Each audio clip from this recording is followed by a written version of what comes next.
When you retire, you may get a chance to go to football heaven. This is football heaven.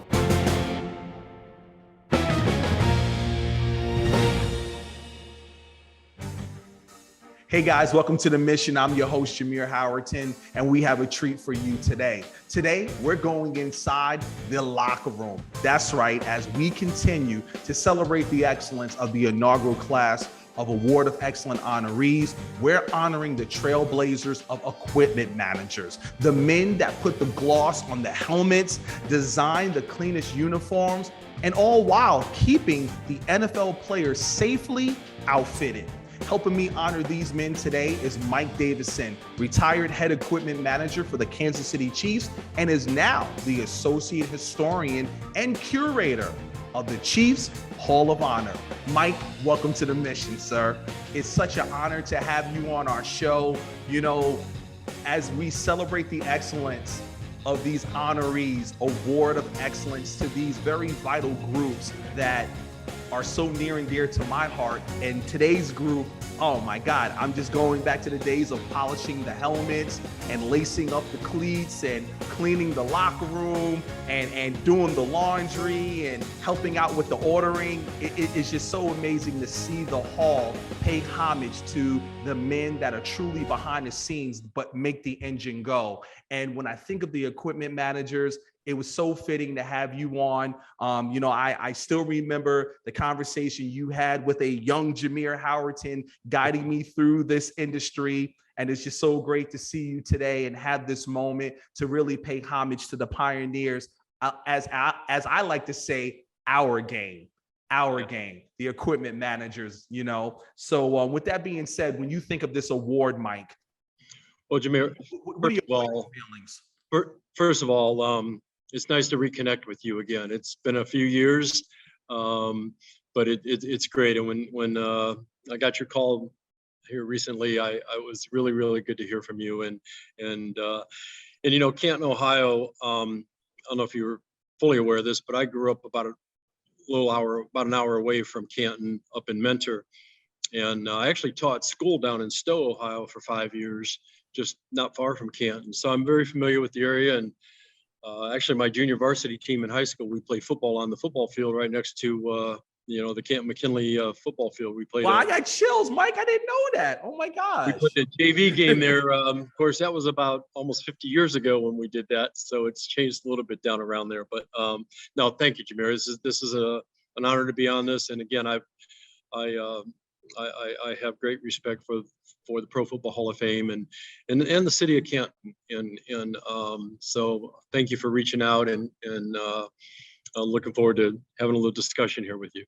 Absolutely. The Award of Excellence, just overall, Mike, what does this award mean to you that the Hall is paying homage, you know, particularly to these four vital groups? But when you think of one of those groups that's near and dear to your heart, being retired and former head equipment manager of the Kansas City Chiefs, what does this award mean? So, Jameer, let's go back to, I think, where how this all started. Mike Ornstein, a longtime NFL employee, and David Baker started having a conversation a few years back. And Mike Ornstein was very instrumental in trying to acknowledge what we call support staff people, our assistant coaches also, and public relations, and athletic trainers and equipment managers. So I think their conversation had come up a while back. And quite honestly, as talking as an equipment manager, you're familiar with what we do, and we don't do it for attention. We don't do it for recognition. We don't do it for, if you're in it for that reason, you're probably in it for the wrong reason. But the fact that the Pro Football Hall of Fame has agreed to acknowledge and have an award of excellence for the assistant coaches, the public relations folks, the athletic trainers, and the equipment managers, it's an honor. And again, I don't think, speaking on behalf of myself and equipment managers, you know, we don't do this for honors. You know, we weren't in this business to do that. But with that said, the fact that the Pro Football Hall of Fame wants to recognize the support staff in these ways, I think it's a great honor, and I think at this point we thank them for that opportunity to let us discuss many deserving candidates, and that being able to have this initial inaugural class of 5 equipment managers being awarded the Award of Excellence. What was the criteria when you and the committee, because I do not envy, as we spoke to Bill Keenis, who sat on the board for the public relations honorees, and I told him straight up, I do not envy this job because it's such a tough job, especially when you're trying to build that first class. But what was the criteria that the equipment managers committee was looking for when you guys were evaluating and putting together this new class? So it was, I think it was February or early March of 2021. David Baker and Mike Ornstein contacted Gordon Batty from the Green Bay Packers, Mike McCord from the Dallas Cowboys, Tony Medlin from the Chicago Bears, Dan Simmons from the New Orleans Saints, and myself, and asked if we would have an interest in being on this committee for the Award of Excellence. And that was pretty much the first time we had really heard about this. So how they picked us 5, I really don't know, but they did, and we all embraced it. And it was certainly an honor to be on this committee. So for the criteria, Jameer, what we did was, first of all, they needed to be retired, okay? We discussed them having been out of the profession for probably 5 years at this point, just to kind of give a little bit of a time frame there. Longevity, their years with that organization, with that franchise. Wanted them to be in good standing, have high character and be in good standing with the organization, and what they brought to the profession. So those were basically the 5 criteria that we had a bit of a framework for. For me personally, the way I looked at it, I may have taken it, and we'd have to talk to the other 4 to see what else they thought about. But for me, obviously I have a great deal of respect for all equipment managers that I've come across in the NFL over the years. So for me, I thought back to when I was 40 years ago, when I was a young guy getting into this profession, and how I was treated by these veterans of equipment managers. And I thought about how they treated me when we would meet them before the game, or they'd come over to our locker room, or see them at one of our Super Show meetings or whatever it was that we were doing. And I thought about that. How did they treat me when I was just a young guy just getting going in this thing? So that was one of the first things I thought of. I also thought, and I took from that also in my career, I always tried to remember how I was treated, and wanted to treat young people, young equipment managers, assistants, interns, whatever they were. And I always tried to be respectful and appreciate and acknowledge them and learn their names, and knowing that, they're in this profession and we're all in it together. The other thing I looked at was their product knowledge, and probably what they shared with us, and I'm going back to when, I started as an assistant equipment manager in Cleveland with the Cleveland Browns back in the 80s, before I came to Kansas City as the head equipment manager in 1989. But so I thought about that. I thought about these veteran equipment managers and how they were treating me, and then also how to be a professional, and how to treat people, and how to be a true pro in our profession. And then the other thing that I thought about too, Jimmy, and this is my criteria that I kind of dealt with. When we got players that came from other teams, coaches that came from other teams, support staff, people that came from other teams, and their comments that they would say about their equipment manager they're coming from. Yeah. And I think the group that we have inducted this initial class, they were all beloved by their organization, by their ownership, by their coaches, by their players. And we would get players come in here and we get somebody from that team and hear them talk about their equipment manager, and we'd ask them, hey, did you know Sid? Oh my gosh, yeah, Sid was great. So that personally, besides the 5 that I had first mentioned, that's how I looked at it. How was I treated? And then how did players and coaches that came from other teams, how did they react to them? So that was what that was my personal criteria at that point. And then what we did, Jameer, real quickly, if you don't mind. Absolutely. Go ahead. We had our initial meeting back in March of 2021. And so the 5 of us said, well, let's just brainstorm. Each one of us come up with a list of equipment managers, our own list. And that list could have been 5 or it could have been 55. It didn't matter. So we said, let's have this done by the end of summer, and let's turn in our list of names. So all 5 of us turned in list of equipment managers. I believe I had 18 names on mine. I'd have to go back and count, but I think it was 18 or something like that. So each one of us had our own list.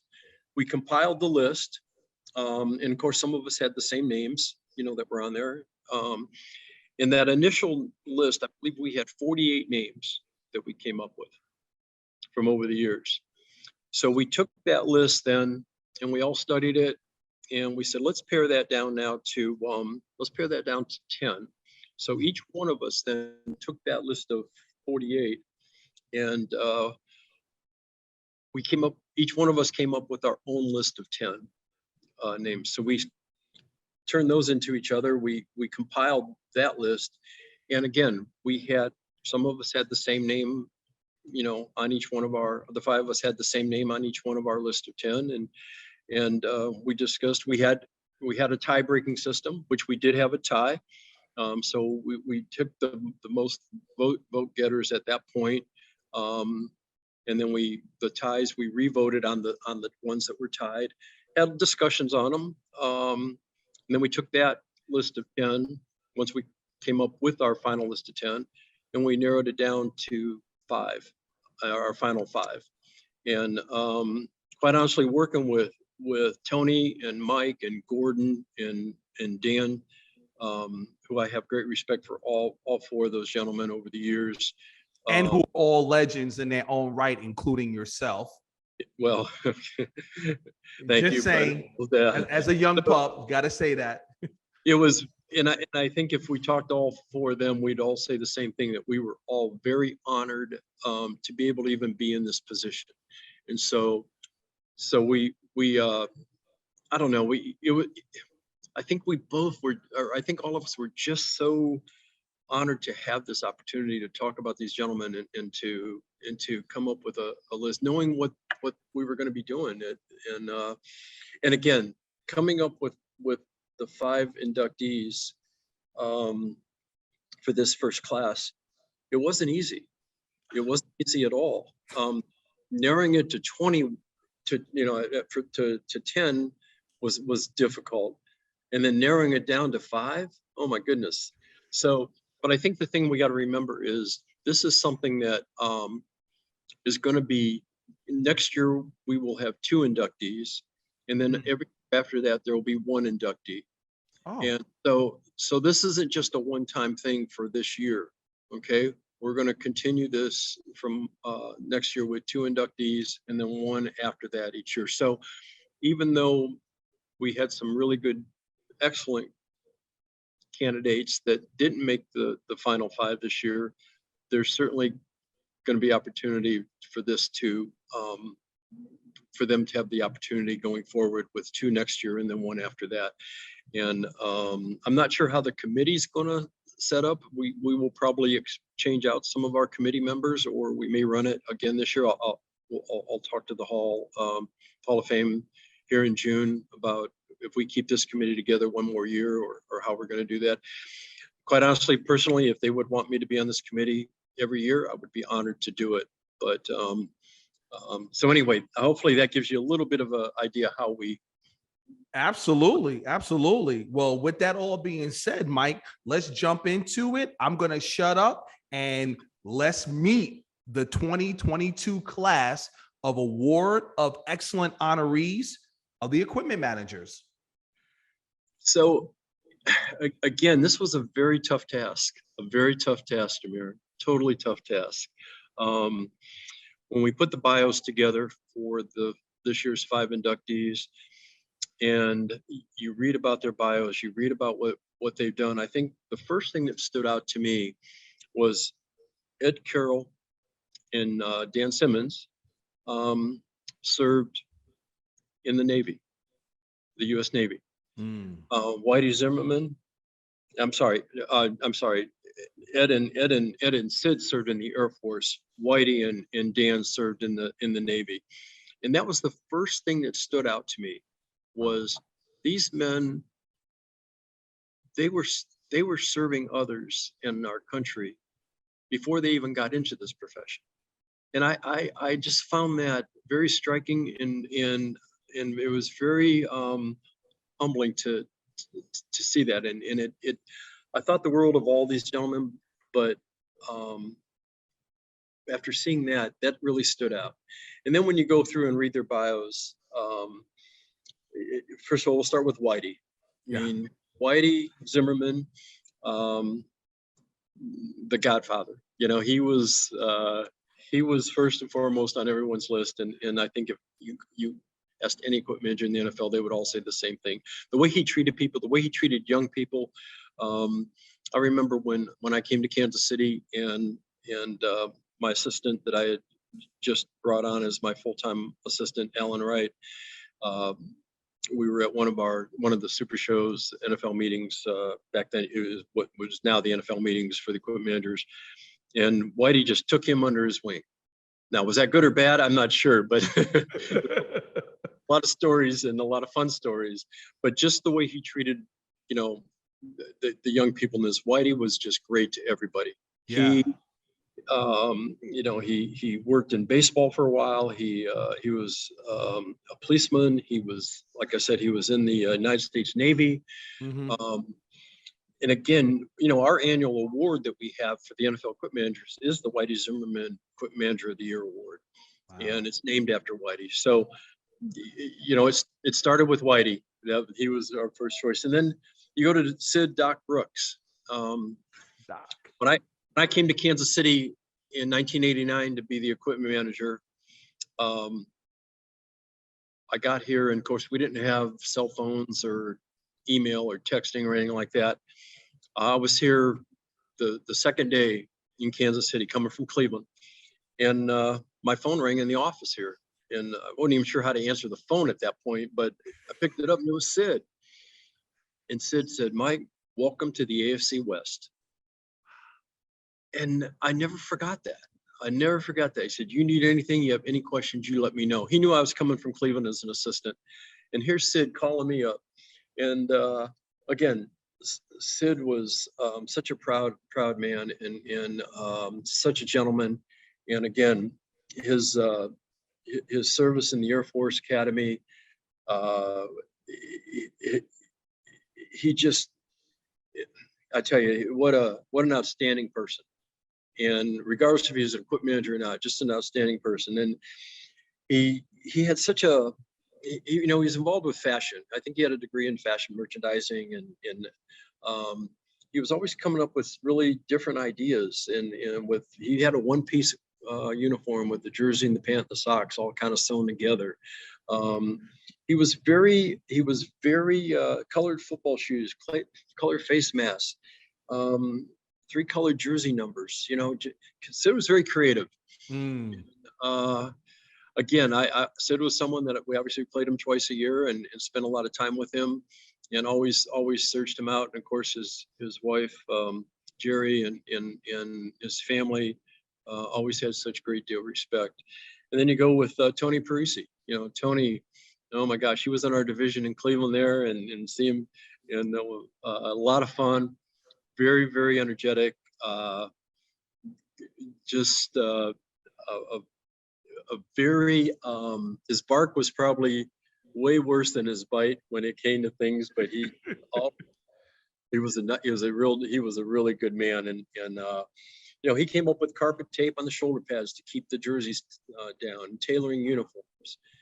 So these are all things that, as you go through their bios and you read about them, and you know, Tony was an NHL a goalie in hockey, and played 800 hockey games as a goalie, I believe it was. Yeah. He was into customizing shoes for players and any other special requests. He was so good at anything and everything that he got his hands on, and again, very beloved. And he did something really interesting. We went to Pittsburgh. We had a punter on our team. His name was Dustin Colquitt. And we went to Pittsburgh, and Tony was already retired, and he came over to the stadium on Saturday to help us set up. And he had called me up and said, "Hey, Mike, mind if I come over and we'll chew the fat a little bit?" And I said, "Sure, Tony, that's great." And so we arrived, told him what time we were going to get to the stadium on Saturday, and he showed up and got a little brown bag with his Iron City beer, in the bag. And I got a little Iron City beer. Let's have one while we sit. So he's helping me set up the coach's locker room, and so we went walking around the locker room after we got it set up, and he started with the first locker, and he saw number 2, Colquitt nameplate that we put up above above the locker in that visiting locker room. He looked up at that and he said, "Colquitt?" I said, "Yeah." I said, "Dustin Colquitt." And I said, "I think you knew his father." Yeah. His father was Craig Colquitt, was a punter for the Steelers back in the 70s and 80s. So that was it. End of conversation. He says, "Yeah." He goes, "I remember when Dustin was born," or something like that. So check this out. About 2 weeks later,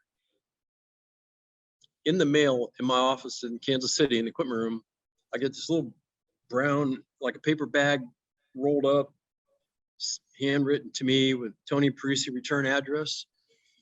I looked at it and I opened it up. Little note in there. It was Dustin Colquitt's father's locker nameplate. And he said, "I think Dustin should have this." How about that? So I gave that to Dustin. Dustin thought that was just the cool thing. And Tony used to have those nameplates painted. They were hand locker nameplates. And I just thought, wow. And Dustin was just absolutely floored to have his father's locker nameplate. So Ed Carroll, when you read about Ed, oh, man, the sweetest. Oh my gosh. He is great. Yes. Oh. So Ed and I actually met years and years and years ago when he was actually working for it was Olympic sporting good out of Cleveland, and he went to work for the Browns as assistant equipment manager with Chuck Cusick. Little fact here: when Ed had an opportunity to go work for Riddell as a West Coast rep. Okay. And so when he left Cleveland, I actually took his place in Cleveland as the assistant equipment manager. Okay. I actually went out and visited with Ed. Well, this is way back in probably 84, maybe something like that. And I spent about 3 days with Ed riding around with him this was been like in March, as he was calling on colleges, major colleges. And at that time, the USFL was up and running. I remember went to the LA Express, went to UCLA, USC, went to some high schools.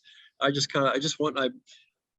picked his brain on a lot of different things in equipment field. And since he was someone that I'd always respected and admired. And then when I had the opportunity to come to Kansas City, I called Ed up first and I said, "Hey, Ed," I said, "got a question for you." I said, "I just got a call from Marty Schottenheimer and the Chiefs. They want to hire me as the head equipment manager." I said, "What do I do?" And he said, "Mikey, you got to take the job." When being from Cleveland, born and raised, Cleveland, and worked for the Browns, I was good. I was good for the next 50 years, Right. So ironically, a year later, when the Browns were making a move with Chuck Cusick moving over to an operations person, they called Ed up and asked him if he was interested in coming back to Cleveland. And Ed had 2 boys then that were still fairly young, and they were still living in Cleveland with their mom. And so they called Ed up out there in California. And so I get a call from Ed. This is like almost a year later. He said, Mike, Browns just called me.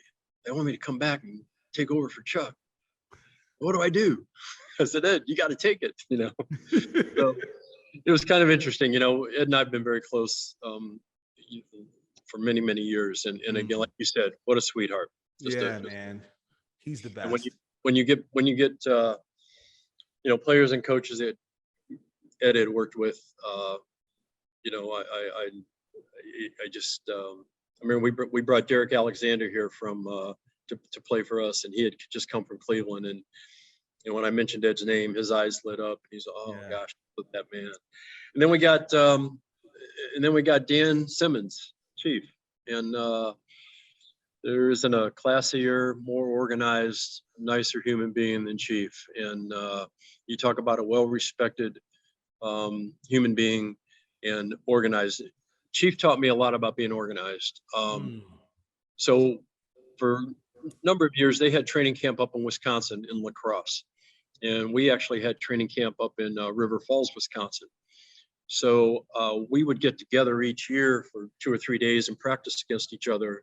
One year they would come up to River Falls, Wisconsin during training camp and practice with us for a few days. And then we'd go down there the next year down to La Crosse. And I just remember visiting with Chief and spending time with him, when practice wasn't going on.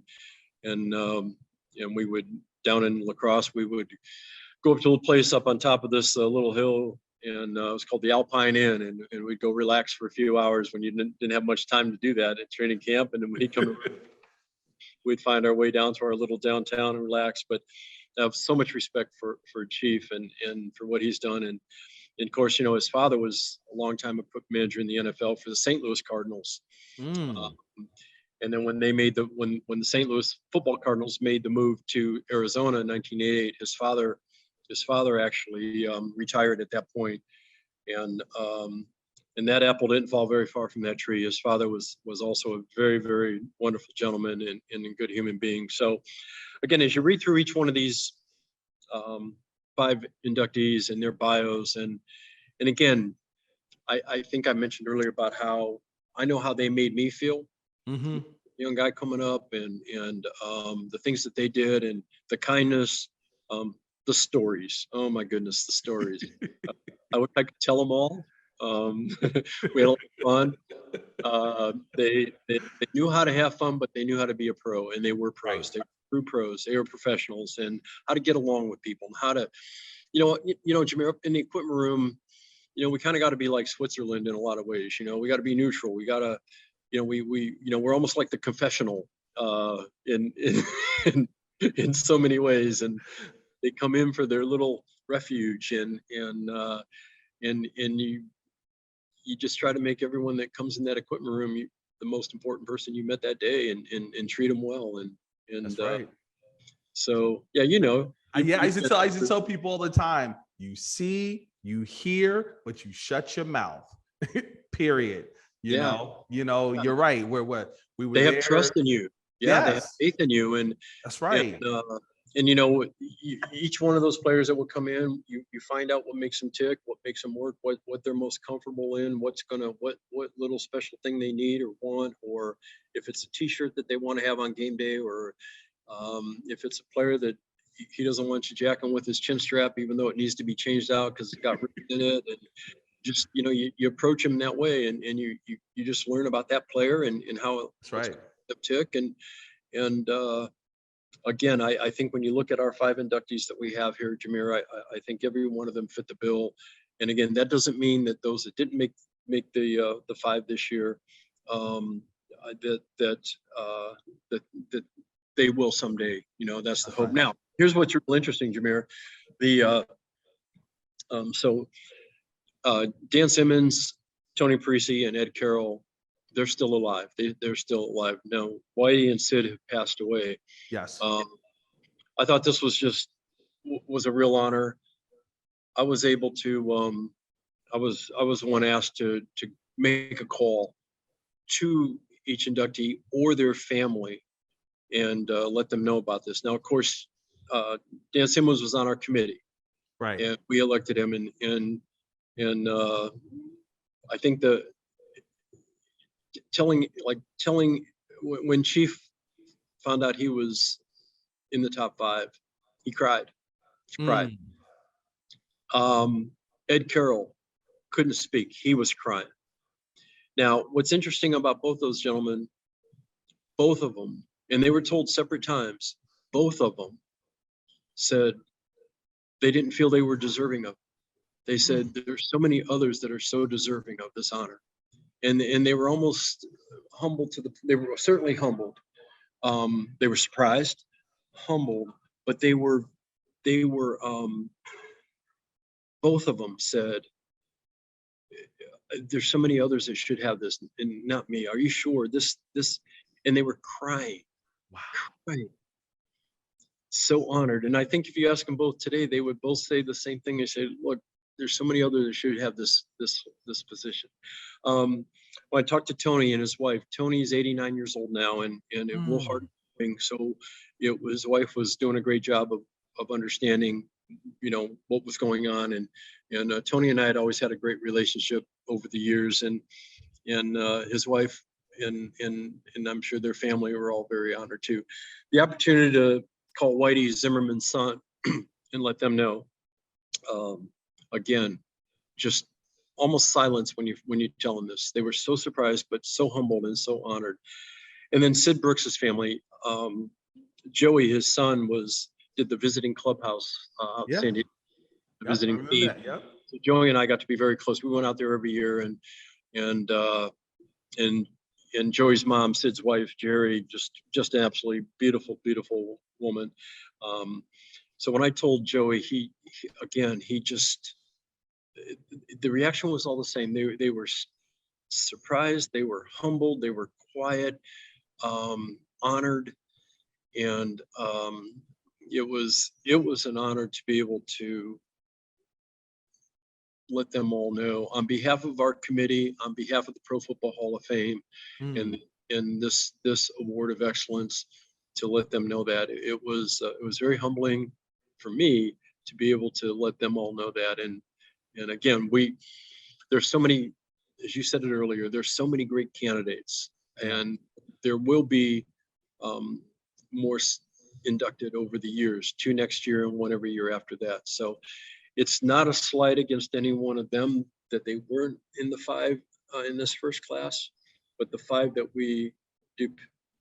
that are going in, again, when you read their bios, it's they were in it for the right reasons. They did it for the right reasons.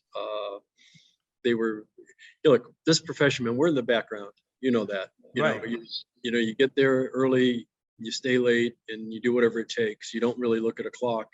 And every one of these gentlemen worked hard and had the respect of their organization, of their ownership, the administration, their coaches, assistant coaches, their support staff, athletic training staff, video staff, the public relations staff. They had their respect, and most importantly, probably the players that came through their organizations.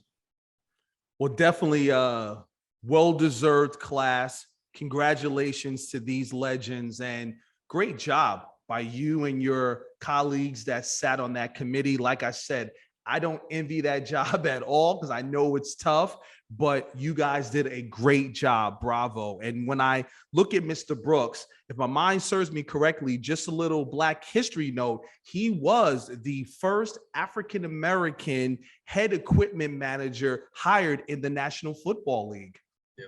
Yeah. I mean, I got a chance to meet him, and it was like great to meet him. And Ed Carroll, oh my God. I mean, when I was going through my transition from the New York Jets to Cleveland, he was one of the guys that I was told by Bill Hampton to give him a call. Talk to him about Cleveland. He can give you the lay of the land, as you did. So it was just looking at this. And I remember Mr. Zimmerman, God bless his soul, may he rest in peace. But I remember hearing the stories of how Deion Sanders decked out his funeral. I mean, like, the players just took care of everything along with the organization. So great job, Mike. Great job, man. Well, the committee, it was an honor to be on this committee with Tony Medlin and Gordon Batty and Mike McCord and Dan Simmons. And it was a very humbling experience. And I think all five of us really, we took this charge that we were given and wanted to just make sure that we gave this the attention and the due respect that it was deserved. So Wow. Honor. And thank you to the Pro Football Hall of Fame for the award of excellence for assistant coaches, athletic trainers, public relations, and for the equipment managers. Again, none of us in the equipment field do this for the bragging rights or anything like that. We don't do that. We just do our job and keep a low profile and just make sure everybody has what they need and try to treat everyone as the most important person that you met that day. That's right. That's right. Well, Mike, we appreciate you giving us your time to just, give us the backstory on these men that are honored and how it all came to be. And we really appreciate that, Mike. And we can't wait to see you here in June when we celebrate these men. Yeah, in about 4 weeks. Yeah, I'm going to come in here. I'm going to come in and again, on behalf of on the committee that we were on, as well as all the current equipment managers, former equipment managers, all our colleagues over the years, both living and those that have gone on to eternal life. On behalf of all them, we want to thank the Pro Football Hall of Fame for reaching out and having this award of excellence for equipment managers. And again, we thank them very, very much. And we're very humbled and very, very grateful and very thankful. Mike, thanks for your time. It was great Davidson, catching up with right you, here. Jamir. I'll see you in about 4 weeks then, okay? I'll see you then, Mike. You take care. All right.